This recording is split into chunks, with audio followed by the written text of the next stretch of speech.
Graham, how was your day? My day was good. We got our missing cat back, so nothing really can upset me at this point.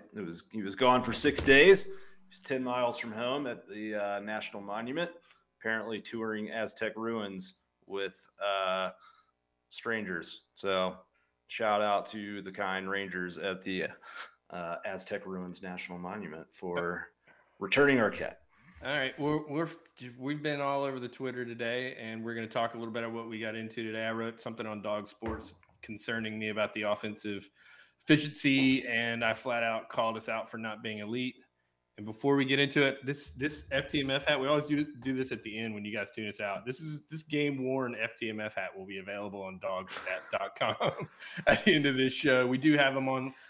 We do have them for sale if you want to get ready for the Florida game that's creeping up on us. And also I wanted to shout out Bulldogs battling breast cancer. It's Breast Cancer Awareness Month, and he is challenging people to donate a certain amount per point scored in October that the Georgia offense puts up there. So if you want to help out the Bulldogs battling breast cancer and help out a good cause, check him out on Twitter and on the web, and you can go to the web and check it out too. So shout out to Dwight and those guys because they're doing wonderful work. Well, according to you, that's not going to make them too much money because Georgia's offense isn't going to be you can donate more than $1 per point. Absolutely. All right, so we got into it today, and I've looked at some numbers. Georgia is putting up points. They're winning games, and they're winning them easily. I do have concerns about this is not an elite offense, and I know that people that watch the games are going to say stupid nerds. Numbers don't count. Winning and how we're winning does.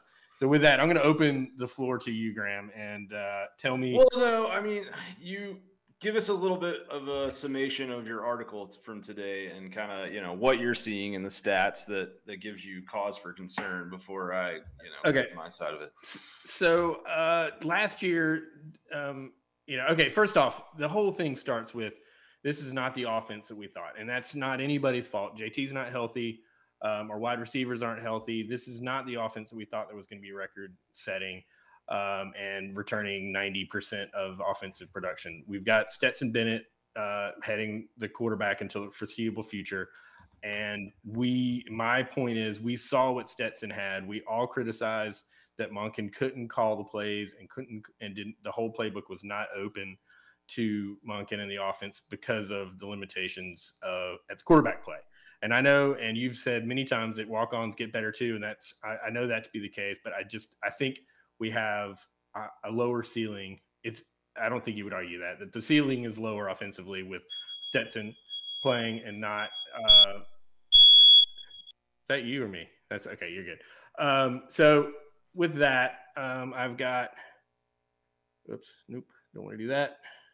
Sorry, we're good. Okay, so here's the offensive success rate through 5 games. Georgia is not bad, and it's an improved from last year. Under JT, we averaged about 46% success rate on offense.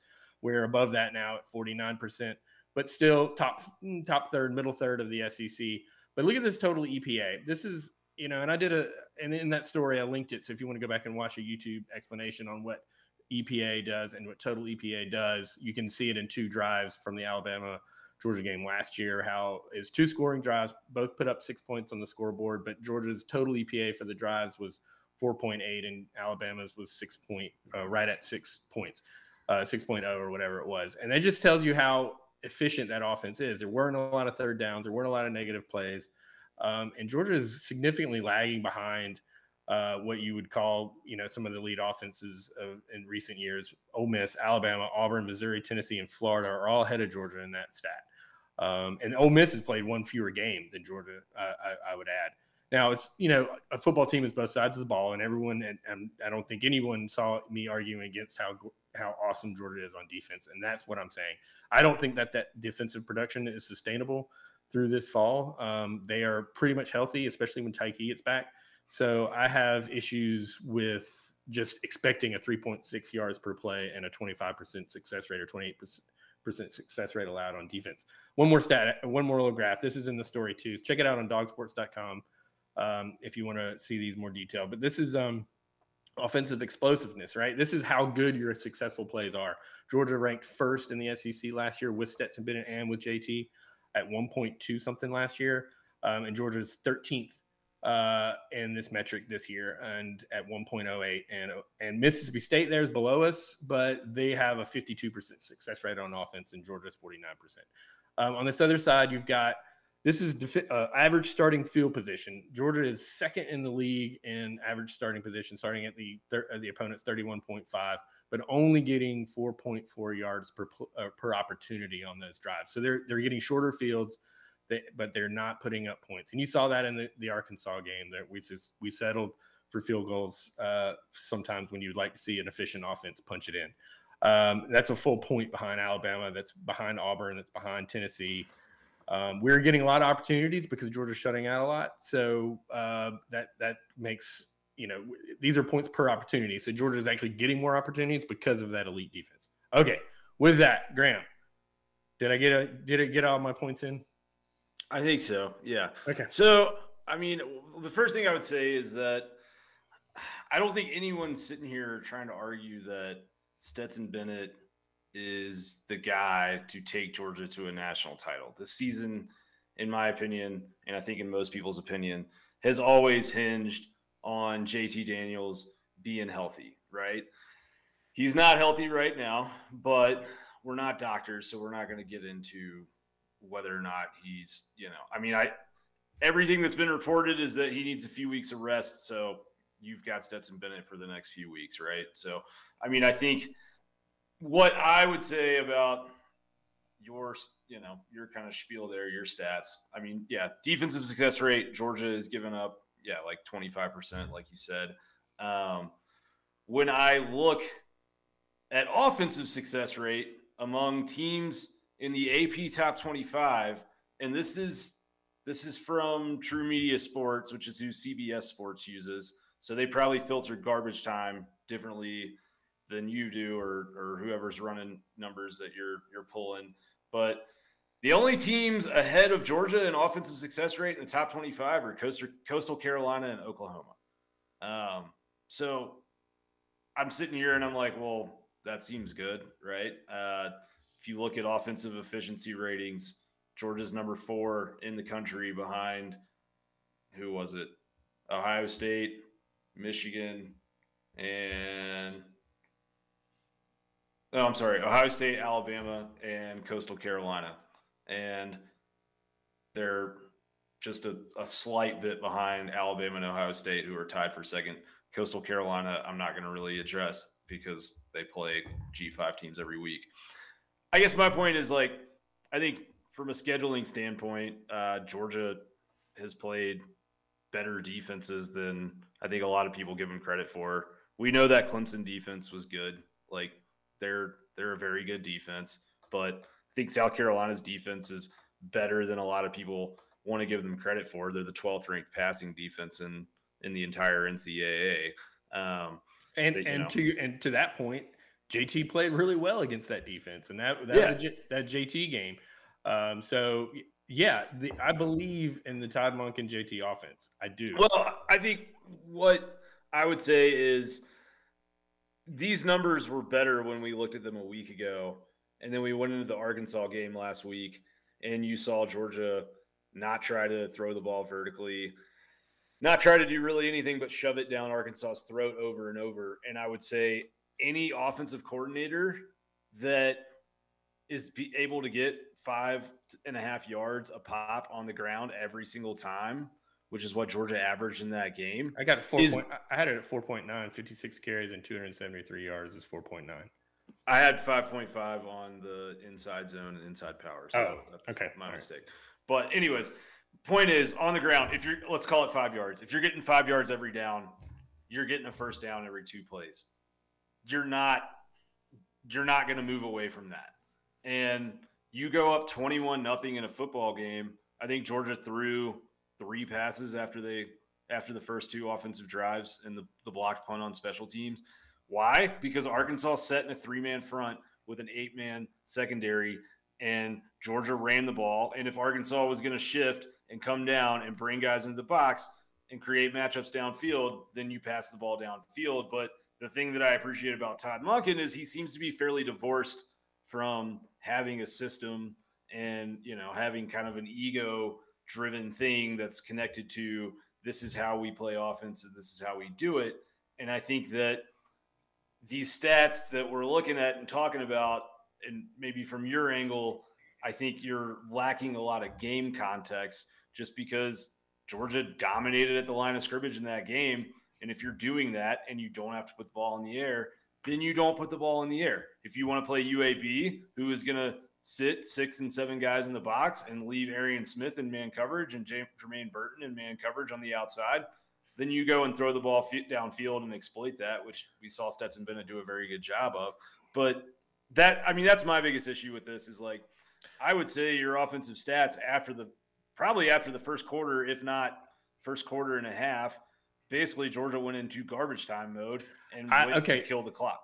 That was my issue. It's like, why are we in garbage time mode in the second quarter if we're going to depend on Stetson Bennett to go on the road and versus Auburn this week, at home versus Kentucky, two teams right now that have one loss between them, and then we're staring down a bye week, and who knows who's going to start the cocktail party. Georgia's success rate, second, third, and fourth quarters was under 40%. I just don't qualify 4.9 yards and offensive run blocking grades for the game by PFF of under 60 or below, or for the majority of the offensive line, as running it down their throats, Georgia style. 4.9 yards per carry is not a domination. We won the game, we dominated them, but I just don't. I take a little issue with exactly what we're defining as running it down their throats. And what do you define it as running down their throats? 6 yards a carry, man. I mean, that 6.5, 7 on games that we've dominated. We've had. I looked at it since the cocktail party in 2018 or 2019. Georgia's had as many 5-yard or greater games as they have 4.3 or less. As I pointed out in my article today, the rush EPA is at a 3-year low. And in that article, I pointed out how effectively you would not think of. Certainly, everyone remembers Joe Burrow in their championship year. And they ran the ball really, really explosively and effectively at 6 yards per carry and a 0.22 something EPA on rushes. And we're not there. We haven't been there. So I just don't see the rushing attack is a concern for me, and we can't lean on it.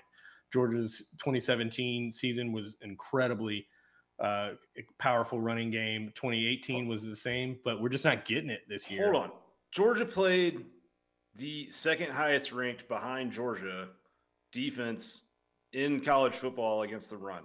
Arkansas had second highest yards per play allowed, or second lowest yards per play allowed against the rushing of anyone, right? That's what we said before the game. Yep. So 4.9 yards per carry is pretty good against. Yeah, we won. It is. We won the game. We did it. It wasn't effortlessly, but it was, a good game. It was pretty effortlessly, man. Did you? I mean, you watched the game, right? Yeah, I did. I know I was working. I watched, and I just didn't see just big gaping holes in 20-yard rushes. Again, we're 13th in offensive explosiveness, but we're not getting. I saw push though. Okay, it was improved. 4, 5, 6, 7 yards. Guys getting moved downfield. I mean, we can get into that in the film. Yeah, My thing though is that with this whole conversation, this argument, like, I think personally, if the same thing was happening on the field right now, the same performance was happening, but it was Carson Beck playing quarterback instead of Stetson Bennett, you would feel differently about it. But no, I think that you have. I think you have Stetson Bennett PTSD from last year, which I understand. I think a lot of people have it, but my opinion on it is just that, I mean, Stetson's he's completing 70-something% of his passes so far.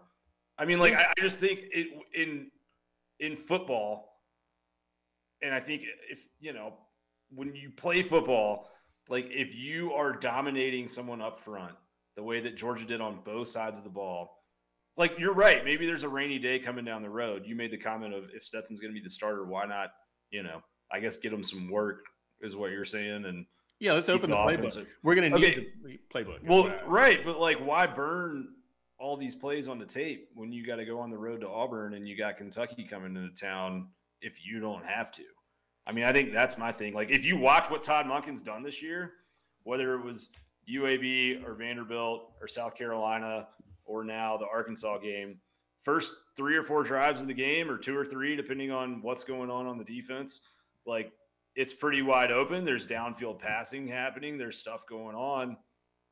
And then once it's not, he's like, well, why would I help the opponent scout me?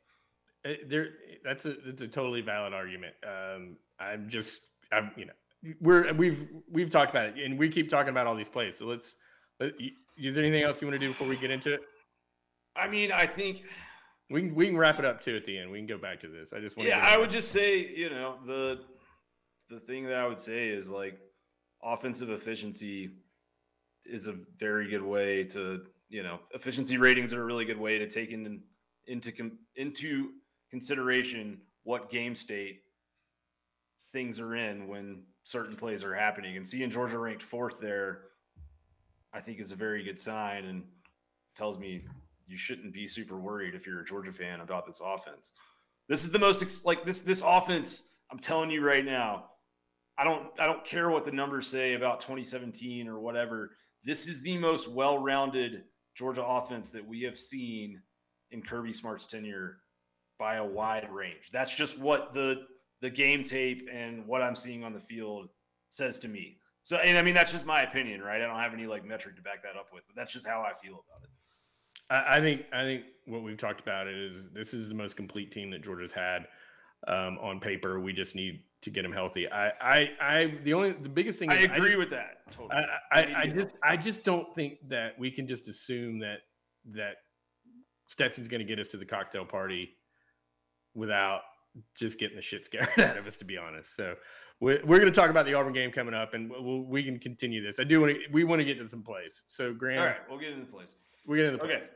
So this first play is play 1. Play 1, first play of the game. I like that Monken turned a bad situation into his advantage.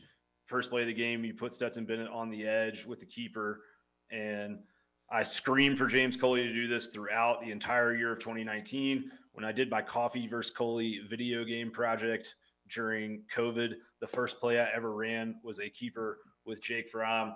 And I just think it showed Arkansas's edge guys you can't cheat and crash into the backfield on the running backs. They said before the broadcast that Stetson Bennett has been clocked at 20 miles an hour in practice. So he's a little swifter than I realized, and I thought his mobility helped Georgia a lot on Saturday. All right, here's clip 2. Yeah, so these are the type of plays we talk about a lot, and we talked about a lot last week on the preview show. Good job of Bennett finding Ladd right when the linebacker turns his back. Tough hit that he took there, held on the ball. And then this next one's just the reverse angle of that, clip 3.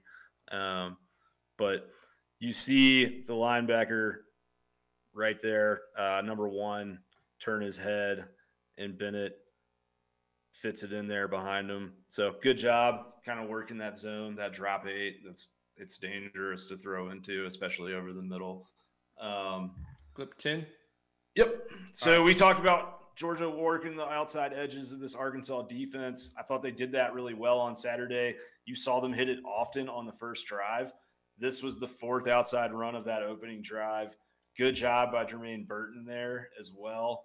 I thought the downfield blocking from the wide receivers and tight ends was light years better than we've seen at any point this season so far on Saturday.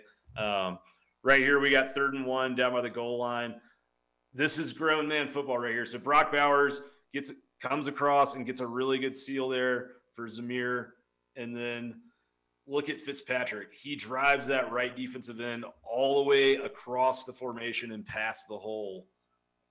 Just Georgia has not been good in short yardage really at any point over the last 3 years. They struggled on the goal line against Florida. They had the issues against Tennessee last year. So, seeing some of these plays on Saturday where everyone in the building knew what was about to happen and they were able to execute against an Arkansas defense that has been really strong against the run, and that, a lot of other, Texas has put up 60 points a game since playing Arkansas, and they got destroyed by this defensive line up front. So I was impressed with that. Clip 20 is what I got next. Yep, we got Darnell Washington in for his first play of the year, and he's going to come through and absolutely smack a linebacker and take him down to the turf. I just thought that was good to see. He doesn't seem quite healthy enough to run routes yet, or just they didn't have him run routes really on Saturday, but he's definitely a difference maker in the run game. There's no doubt about that. And then, 23. So push, right? We were just talking about it. Push was the story of the day. Georgia just pushed Arkansas off the ball. Big hole never really opens up here, but every O lineman ends up 5 to 7 yards downfield, and Kendall just pounds it into the pile and kind of keeps it moving. I love seeing Justin Schaefer come in and jump on the pile at the end of the play. I think Justin Schaefer was the highest rated lineman blocking grade PFF, by the way, from what I saw in this game. He had a very good day. And then right here, fourth down on the second drive of the game. This was the biggest play of the game, in my opinion. Again, this was always going to be a line of scrimmage football game. Here on fourth and long, in a long one, Georgia makes a statement that they're going to be able to do this. They're going to run at you when you know it's coming. They're going to do it over and over. And, there's, like we said, Saturday was just different than it's felt. And McClendon and Bowers get that push there. Bowers especially, and McClendon kind of double teams it with him off that right side. And Zamir does the rest.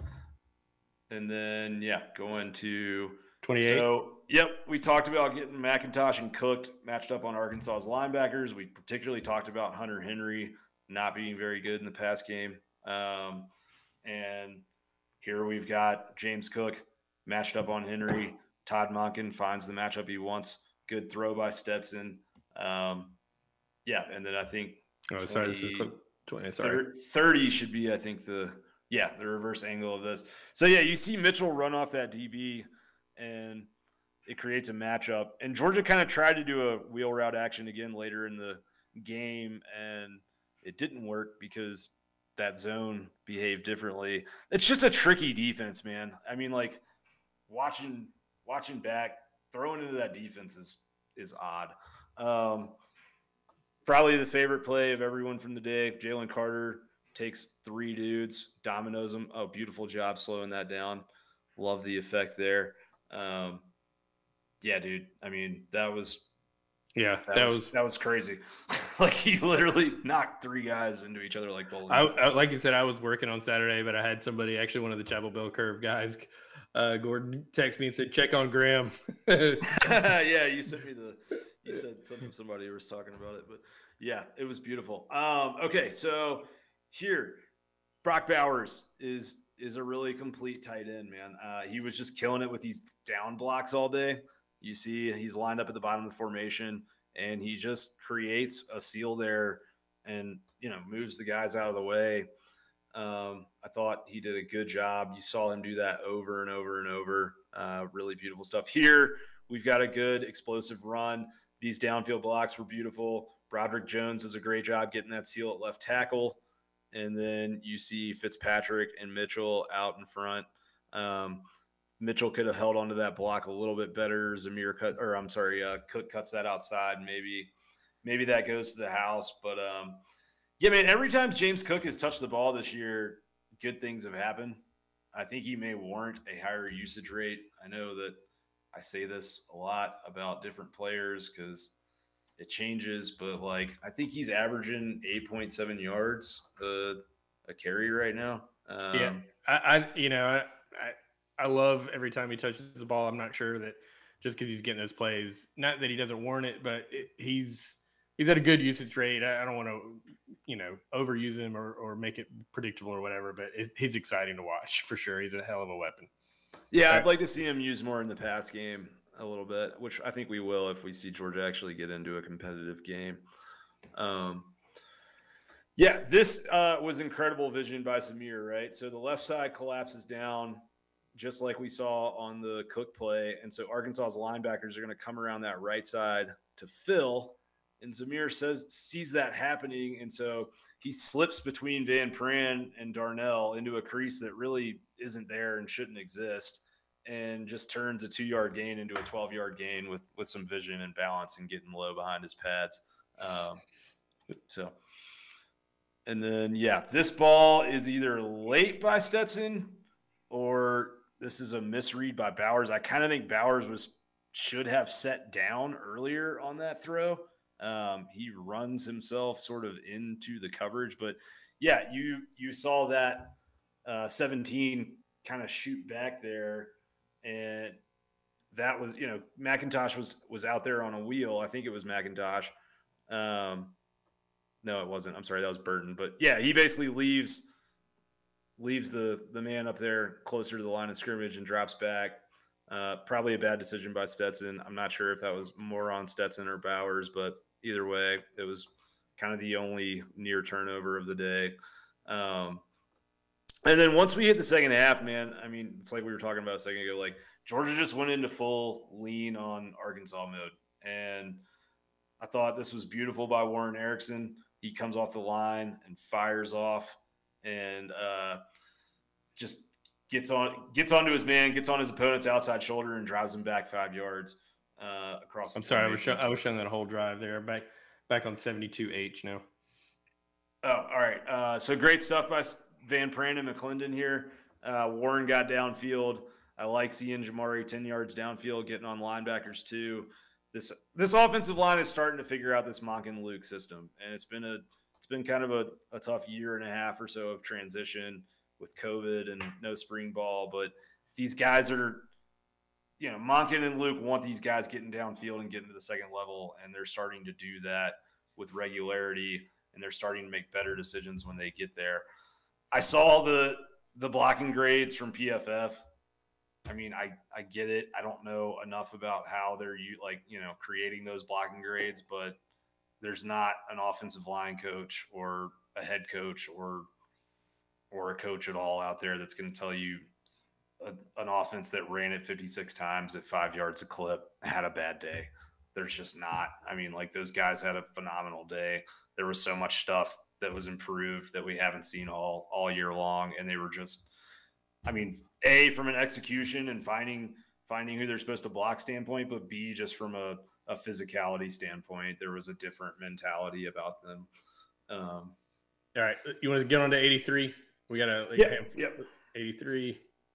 So this is an incomplete pass, but I think it says a good bit about where Stetson Bennett has come from the guy we saw last year. His mobility was big in this game, but shrugs off a 7-yard sack and then just gets rid of the ball instead of throwing the ball across his body and into harm's way. Just lofts it over the players there, avoids any sort of penalty potential. But there was a few times on Saturday where he could have forced it into coverage, and he didn't because Georgia didn't need him to because the defense wasn't going to let them score. This is what I'm talking about right here, Josh. Yeah, there's not a Georgia fan or any football fan that doesn't want to see this kind of push and this kind of finishing the run. I loved it. Yeah, that was exciting. And I mean, that's just kind of the tale of the day, right? So we got nasty run by Milton here. Also a nasty block by Darnell Washington in the hole. He stones Hayden Henry, 27, right there. Creates that gap. You see Kendall spin a couple times. And then you got Zamir. This is a ridiculous run, man. The amount of balance that he's gotten back and the strength that he's built back into those knees. If you or I ever had our knee in that position, we would probably never walk again. And he just like pops up and keeps rolling and scores a touchdown. And then and we got the last play of the offensive side of tonight. Yep. And just I have, kind of been critical of Kenny McIntosh in short yardage at times this year and wondered why Georgia's been running him there. But just he ran tough all day. Did a really good job picking his way through that hole, finding a crease, had his vision. So I was impressed with him. I also think, last thing I'll say on the O-line performance before we move on to the defense is just this is the best D-line that Georgia is going to face until maybe Florida, but probably until Alabama. And they handled them very well. So thought that was encouraging. All right. I still think we got a test coming up. I think the defense of Auburn's decent. I mean, they're not. All right. We'll save that for Thursday. We'll look at the Georgia State tape and then we'll talk about it now. I mean, like, I don't know. In fairness, I'm not going to record the Georgia State game. I know you're going to have the Penn State game. I might have to go find. Yeah, no. You have the Penn State. You're going to have the Penn State game. You're going to have the LSU game. But okay. All right. Defensive side of the ball. All right. So we talked about that Georgia had to set edges in this game, right? And here you see Travon Walker. He does not make the play, but first play from scrimmage, he gets out wide and forces that running back towards his help, right? And that's the difference in a short run and an explosive play sometimes. It's subtle, it's mental, it requires some intelligence, and UGA is very, very good at these things. They've got a bunch of athletic freak shows on the defensive line, but those athletic freak shows are also doing all of the little things right, and that's why this defense is playing so good. Devontae Wyatt, man, just continues to be incredible, along with Davis and Carter. This is abuse. Just try and block me one-on-one. You can't. You see him right here. Bust through. Take 55 to guard. The running back doesn't even try. He makes a business decision. We said before the game that Arkansas had gotten most of its yardage off outside runs, but we also said we thought Georgia's linebackers would be too quick for that and that they would beat the running backs to the corner. We talked about Tyndall specifically. There you go. Yeah. So here you see. I'm starting the outside run here. I'm going to go. Yeah, that's perfect. Yeah. He just does a good job stringing that play out. I thought his speed was big, kind of keeping them contained on those outside runs. And then, there's not too many teams with a defensive end that's athletic enough to drop into a zone and then plant a wide receiver into the ground after a catch, but that's what Travon Walker does right here. You see him drop off at the snap there. I was impressed. You know, he's falling around, but he makes a really good form tackle in space. This is our boy, Christopher Smith, breaking on the ball before it ever gets thrown. He does this multiple times every game. He comes downhill and beats Brittany and Tyndall to the ball despite being lined up way behind them to start the play. Like, he's seeing the field so well right now, probably because he's the official ambassador of Dog Sports Live and attached himself to this show. No, I'm just kidding. But, yeah, he's playing great. He was a captain on Saturday. Was happy for him. Excited to see that. Here you've got this next play, 31E. Yep. We see Nakobe Dean take on the center and the right tackle on a run play, and he shucks both of them out to make this tackle for loss. It's just like, that's unreal, man. Like, a linebacker just dominating basically two offensive linemen like that. Like, yeah, it was impressive. And then we've got the punt block. So beautiful design, execution, etc. But just, I love seeing Dirty Dan, dude. Dan Jackson, you know. Credit to Muschamp for designing a really good punt block with the kind of basically a delayed blitz in here. No one's watching for the walk-on. He comes through, makes a really good play. Don't ever tell me Kirby Smart can't develop. That kid's made some pretty important plays this year. He covered Clemson's running back one-on-one on the goal line. Like, he's doing a really good job. That was our first special teams play, I believe, of our season here. And it was a good one. I left it in there for you. All right, 32. So Jalen Carter right here, you're going to see him just submarine under the offensive lineman and get low to stop Jefferson on that quarterback run, but just really fantastic awareness and eyes by him. He seems to always know where the ball is. And like, even when he's in situations where you feel like he might not be able to see what's happening in the play, he makes plays like that. This was the only play of the game where Georgia's defense really didn't look like themselves. You never see this team miss multiple tackles on a play. There's one, there's two, there's three. So that was just kind of, I think Bernie expected him to go out of bounds, but you got to put him out of bounds. And then we've got Christopher again. I I think he may have been told to follow Treylon Burks around all day because everywhere that he went, Smith was there. And again, incredible anticipation and eye discipline. Just, coming up, doing a great job. That's clearly just coaching and planning and getting your players there, and on Christopher's part, making that and executing. Yep. And then we've got good job by Quay here. He forces KJ to keep this and stay inside.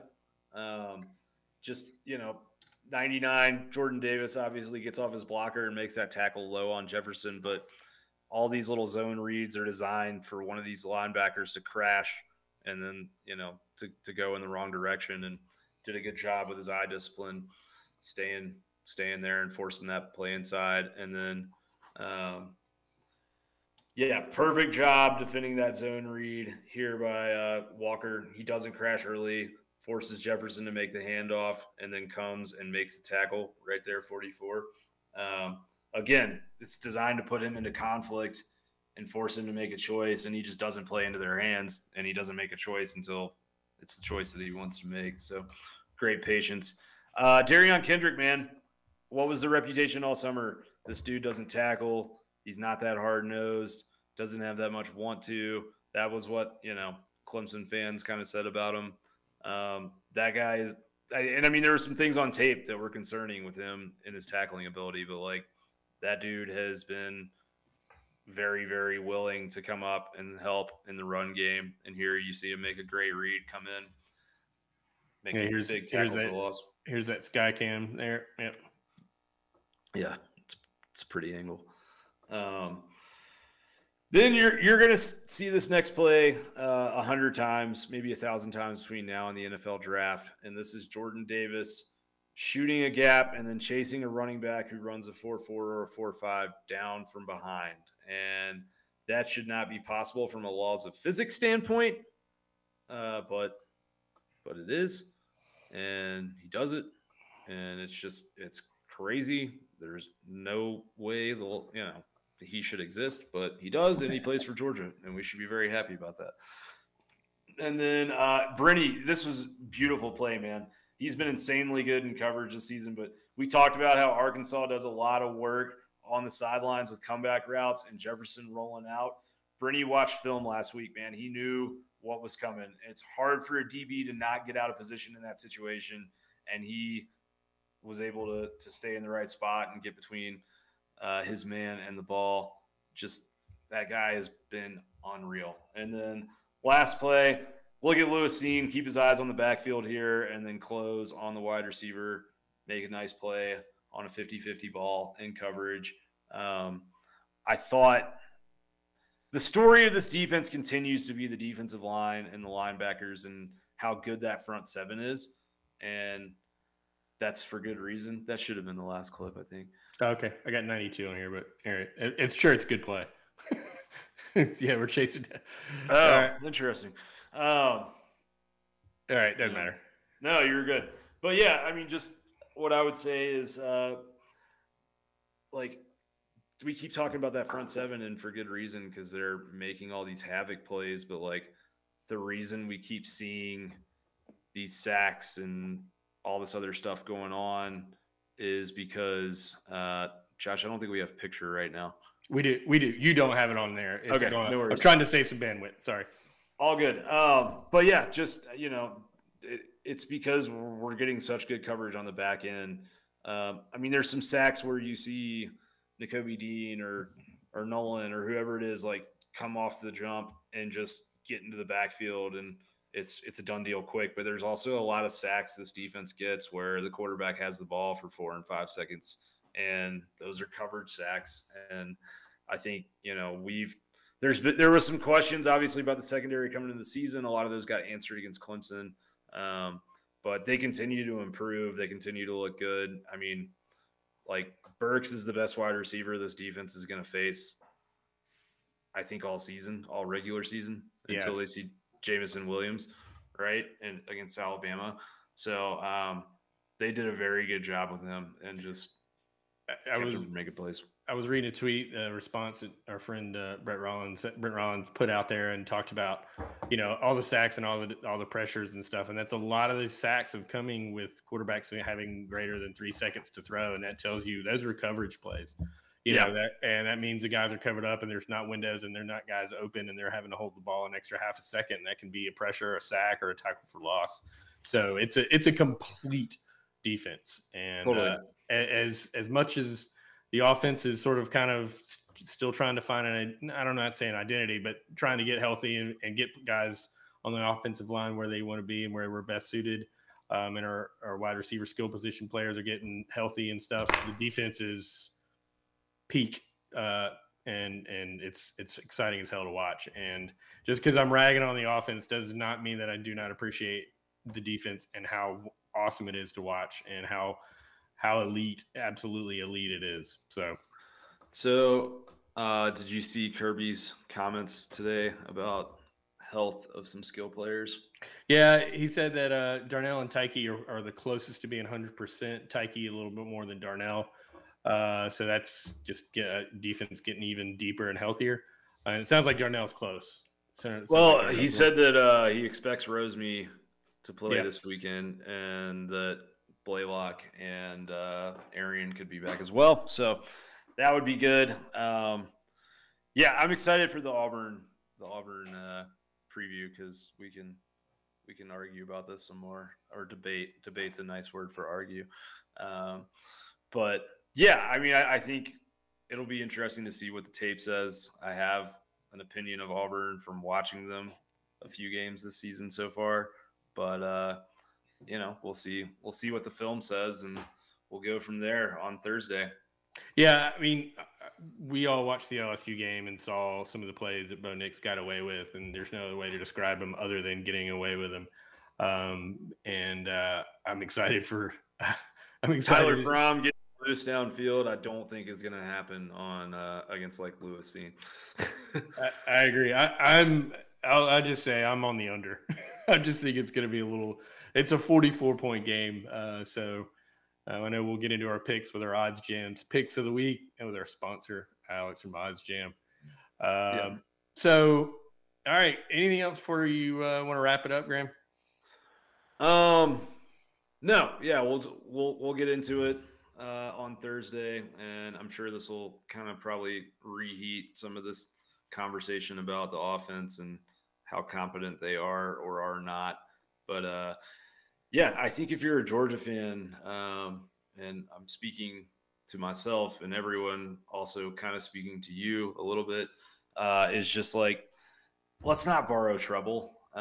It seems like JT should be back at some point. I've seen people be like, well, Georgia's not going to beat Alabama with Stetson Bennett. And it's like, well, yeah, you're probably right about that, but we got a month or two. We got 2 months before we need to worry about that. This team has started this season as good as any team has started a season for Georgia in a long time. I think we can all agree on that.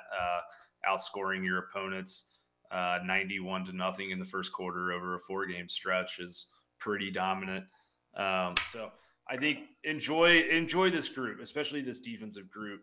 This front seven is really special, and I just don't think you're going to see a group like this maybe ever again anywhere in college football. I'm not, like this front seven you may look back on it like you talk about like the 2001 Miami Hurricanes or something like that and say like, oh, look, all these guys went and played the NFL and these 4 were all pros and all of that. So have fun with it, man. Auburn's coming up. It'll be a test to go on the road, be a tough task for sure. But I just think this team's a little different in terms of mentality and focus. And I wouldn't be super worried about it until they give you a reason to worry about it, if that makes sense. It makes sense. And I believe in the defense. I just want to get healthy. That's all I want. I want to be elite on offense because I think we're gonna need to score some points at some point. We're gonna be here all season, ladies and gentlemen. Tip your waitresses. We appreciate. I know Graham. If you didn't check out Graham's 12 takeaways, he goes into some depth on his own. He's doing those on Sunday afternoons. It's available on Twitter YouTube and the podcast. Please subscribe and rate us on the podcast. It's on Spotify, Google Play, and Apple iTunes. Our subscribers are way, way up on YouTube, and we're enjoying all the feedback. You guys are really giving us some really great things, and makes it a lot of fun to do. Because I don't know if you guys know this, but we're doing this for free. This is a hobby, and we all have full-time jobs to take care of, and families and cats and dogs and all that. So that feedback, wives, newlyweds among us. So the feedback is important, and we appreciate it. Whether it's in a review on podcast or just a DM or comment on YouTube, we appreciate it. With that, we'll be back later on. We're going to try to do a Sunday recap with Graham, Tuesday review, and Thursday a preview show. So we're going to try to do that schedule. So with that, I'm going to get us out of here and go Dogs. Go Dogs.